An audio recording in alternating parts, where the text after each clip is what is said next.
Brampton Ontario 'ਚ ਇੱਕ news conference ਦੌਰਾਨ ਐਨਡੀਪੀ ਲੀਡਰ ਜਗਮੀਤ ਸਿੰਘ ਨੇ ਫੈਡਰਲ ਸਰਕਾਰ ਨੂੰ ਜੀਵਨ ਦੀ ਵੱਧ ਰਹੀ ਲਾਗਤ ਨੂੰ ਹੱਲ ਕਰਨ ਲਈ ਕਿਹਾ ਹੈ। ਉਹਨਾਂ ਇਹ ਵੀ ਕਿਹਾ ਹੈ ਕਿ ਬਹੁਤ ਜ਼ਿਆਦਾ ਨਿੱਜੀ ਮੁਨਾਫੇ ਨੂੰ ਰੋਕਿਆ ਜਾਣਾ ਚਾਹੀਦਾ ਹੈ ਅਤੇ ਪੈਸੇ ਨੂੰ ਪਰਿਵਾਰਾਂ 'ਚ ਦੁਬਾਰਾ ਨਿਵੇਸ਼ ਕਰਨਾ ਚਾਹੀਦਾ ਹੈ ਤਾਂ ਕਿ ਲੋਕਾਂ ਨੂੰ ਕੁਝ ਰਾਹਤ ਮਿਲ ਸਕੇ।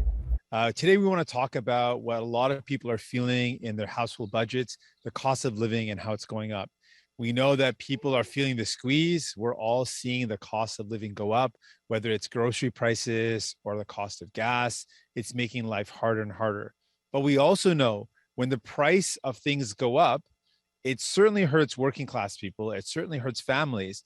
But there are rich corporations that benefit when the cost of living goes up, when inflation goes up. And so we're putting forward this proposition.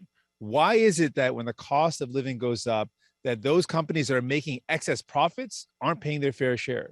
Why is it that when in the midst of a war, in the midst of a pandemic, and that's causing the cost of living to go up, that the war and the pandemic are causing the cost of fuel or are impacting the cost of food, why is it that these large corporate oil and gas companies or corporate grocery stores get to increase their prices? Why isn't it that they don't actually increase their prices and they actually earn a bit less? They make a bit less profit instead of making record profits. So we're putting forward this demand that our government shouldn't allow this to happen and sit back and say we can't do anything about it. We don't accept that. We've got significant tools. We've got the tax code. We've got federal laws on competition. There are significant powers we have to stop this, to say no.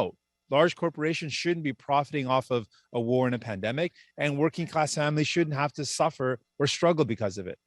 And today we're joined by Teresa and Peter. I really want to thank them for being here and their beautiful family. And Teresa will share some of the stories that she's heard from people. It's been hard. What I don't understand is how we've continued to let this happen. We know, we hear in the news, we hear on social media that gas prices are going up. It costs $100 to fill up a tank for some people. We know grocery prices are going up. I've talked to friends and families how much they have to pay for their kids' grocery bills. Rent is going up. It's almost unaffordable. I see news on how families have to move out of the city. This is hard. What I don't understand is how we continue to let a government continue their actions.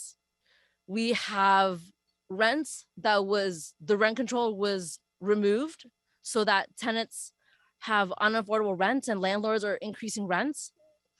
We have EQAO testing when there's been 2 years of almost gaps in the school and we're getting kids to go back into testing where that money could be used for resources in schools. We have childcare. I don't understand how we are one of the only provinces that still hasn't signed on to childcare. And in Brampton, we're a growing city. I don't understand how we still have one hospital to support all of the people here. This is what I don't understand.